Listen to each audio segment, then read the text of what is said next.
Hi, Rich Leiter here. Welcome again to my channel. I did a podcast on Hamlet a couple of months ago. It's called Hamlet, a Contrarian View.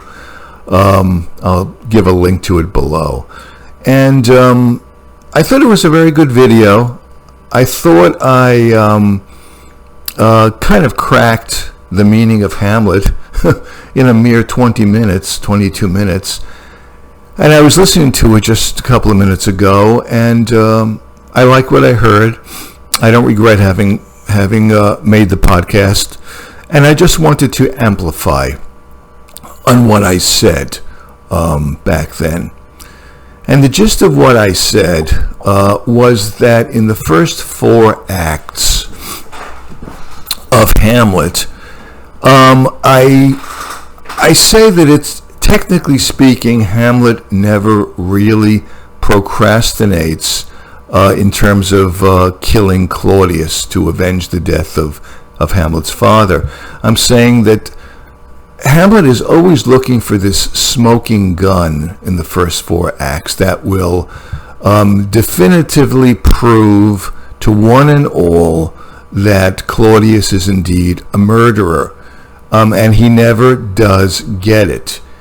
He gets very, very persuasive circumstantial evidence, as I detail in my previous podcast, but he never actually gets it.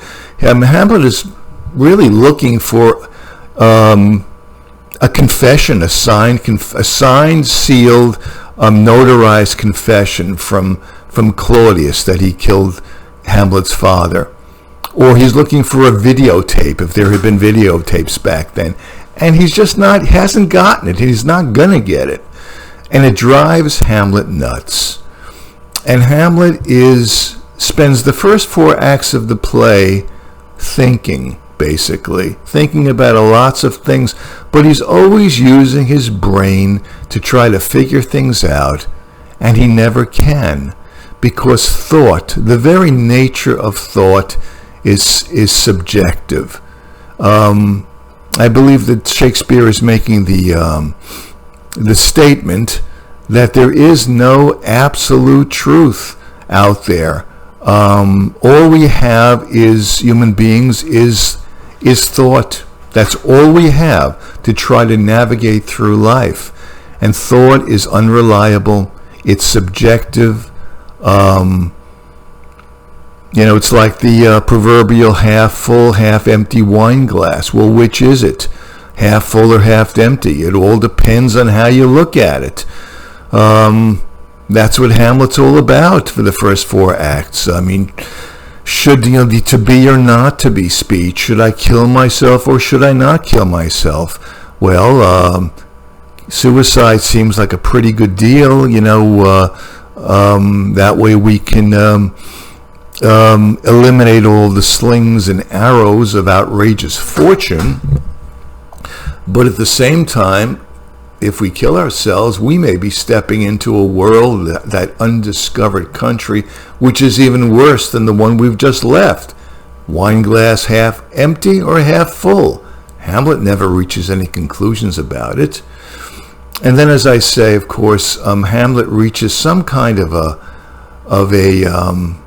an awakening between Acts 4 and Acts 5. As you recall, Hamlet has killed Polonius, and Claudius the king says to Hamlet, why don't you lay low for a while and leave Denmark, go to England?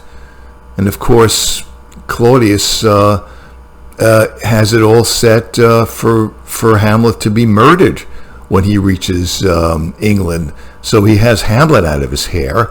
But it doesn't happen. He never does go to England. He comes back to Denmark. And somewhere on his way back, between his aborted trip to England and on his way back to Denmark, Hamlet has a conversion of such. He becomes something of a fatalist. He realizes that there is a higher power, a power greater than subjective, unreliable thought. And once he finally has that realization, he comes back a changed man. And he's much calmer now. And he's not driven crazy and tormented by trying to find that smoking gun to incriminate Claudius. And what do you know? In Act 5, it all works out. Everybody dies all at once because Claudius poisons not only the rapiers that Hamlet and Laertes are using to duel with. They're having a duel for the pleasure of the king. But he also, as a backup plan, Claudius also poisons Hamlet's cup of wine or whatever he's going to drink as a refreshment when he takes a break from dueling. So one way or the other, Hamlet will be poisoned, right? But it doesn't work out that way. What happens is Hamlet gets pricked by the poison, by Laertes' poison sword, and then they switch swords, and then Laertes is poisoned, and then Gertrude mistakenly takes Hamlet's poisoned cup to drink. And Claudius says to Gertrude, the queen, he says, no, Gertrude, don't drink that. And why would, and he immediately, he incriminates himself. That's the smoking gun that Hamlet was looking for in the first 4 acts of the play, because nobody else is warning Gertrude about not drinking from the poisoned cup. Only Claudius is. So now he incriminates himself as the poisoner, as the murderer, if not of Hamlet's first father, the real father, then at least of Gertrude. So all shit hits the fan immediately, and as soon as Claudius has incriminated himself, Hamlet immediately and decisively, without thinking about it, kills Claudius before he himself shuffles off this mortal coil. So it all works out. Somehow Shakespeare is saying to us, forget about thinking.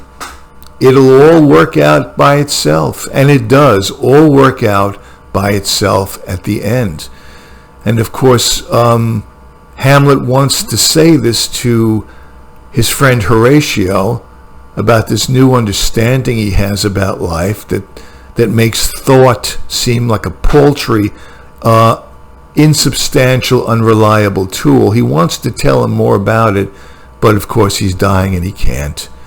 And so that's it. So, and this notion of thought being an unreliable, purely subjective, protean, chimerical, ever-shifting thing is echoed in at least 2 other of the tragedies that I know of. If I refresh my mind, I'm sure I could come up with more plays. But the first thing that leaps to mind would be Macbeth. Macbeth is all about, the subtext of Macbeth is all about thought is whatever you make of it. Reality is whatever you make of it using your brain. At one point, this is far into Macbeth, after Macbeth has murdered Duncan, and there are a lot of murdered people by now. And Macbeth is very, very, well, he's pretty bitter about the whole thing, horrified, stupefied.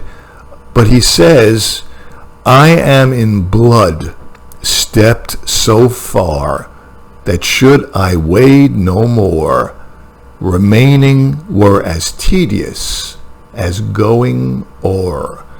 In other words, visualize visualize Macbeth in a pool of blood, in a lake of blood. And there's so much blood, it's so deep, he says, he's right in the middle of it. He says to try to go back and mend things, or you can't really mend things, but to try to go backwards would be just as tedious as going forward and killing more people, trying to cover his tracks. So again, this notion of going back, same as going forward. It's all subjective. It's all the way you look at it. Wine glass half empty, wine glass half full. It's all about the thought.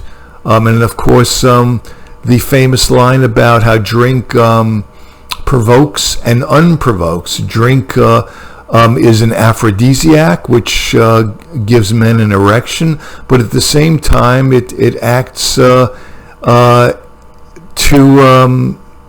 take away the erection, right? It's a very equivocal thing, drink. So you can see drink as an aphrodisiac, but you can also see it as an anti-aphrodisiac. It's the way you see it. It's the way you think about it. It's like thought is this. It's like when you think about things, it's like trying to punch your way out of a paper bag. You can't break through it to some kind of objective, absolute reality. All we have is thought. I feel that this is what Shakespeare is getting at. The second play, and I'll stop, is Julius Caesar. When Cassius, wants Brutus to kill Julius Caesar, to join in killing Caesar. He says, the fault, this is what Cassius says to Brutus, the fault is not in our stars, but in ourselves, that we are underlings. Underlings in the sense that, Julius Caesar is this power-hungry maniac. That's how Cassius sees it. And he's got to be stopped, He's got an ego the size of an elephant. And he's trying to persuade Brutus that, we got to stop this guy. And he says, it's not that we just have to take it. We have to be underlings. We can do it if we want to. There's no absolute rule. There's no absolute law dictated by the stars that says that we have to take this crap from Julius Caesar. We can do it if we think we can do it. It's all in how you lead your life, depending upon how you want to lead it, how you want to think about it, how you want to perceive it. Again, thought is not an absolute thing. It's like a snake. It's always wriggling in one direction or another direction. And that's it. I've often mentioned in my previous podcasts the Polish writer Witold Gombrowicz, who very famously, not many people know of Gombrowicz here in the States, but Gombrowicz says at one point in one of his journals, I think, man is born in chaos, but from the moment he is born, he wants to create form out of that chaos. Well, this is Hamlet to a T, and this is kind of another way of talking about this obsession that Shakespeare has concerning thought. Hamlet is unable for the first 4 acts of the play to just accept chaos as the state of life. Hamlet needs to have answers. He needs to extract answers or form out of that chaos. And he can't do it for the first 4 acts. He has his sea change. He has his awakening. And then he is able to. He's able to just float in the chaos. He no longer tries to use thought to extract form out of chaos, to find the answers that he is looking for. And the moment he does that, he just says, this is it. There's a power, there's a divinity that's guiding everything. I give up or I give in. In the 5th act, everything takes care of itself. So I think that this is Shakespeare's way of making a statement that thought has its limitations. Yes, thought has its place in life. Obviously, it's a great survival mechanism for us Homo sapiens, but it has its limits. It has its limits.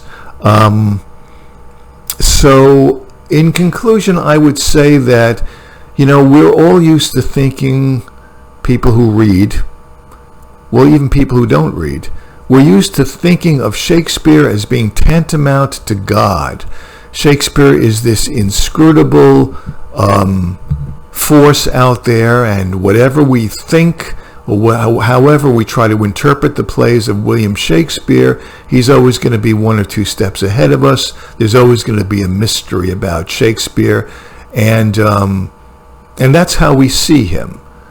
And I'm not trying to take away from his inscrutability, but at the same time, we have to understand that Shakespeare, in spite of the fact that he was a genius or not, we have to remember that Shakespeare was a human being, after all. He was born, he lived, and he died, just like all of the rest of us.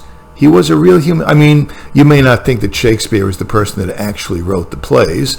You may be one of those. I am. I personally find it very difficult to think that William Shakespeare actually wrote the plays, but that's a whole different story. The point is, whoever wrote these plays, he was born, he lived, and he died. And he was a man.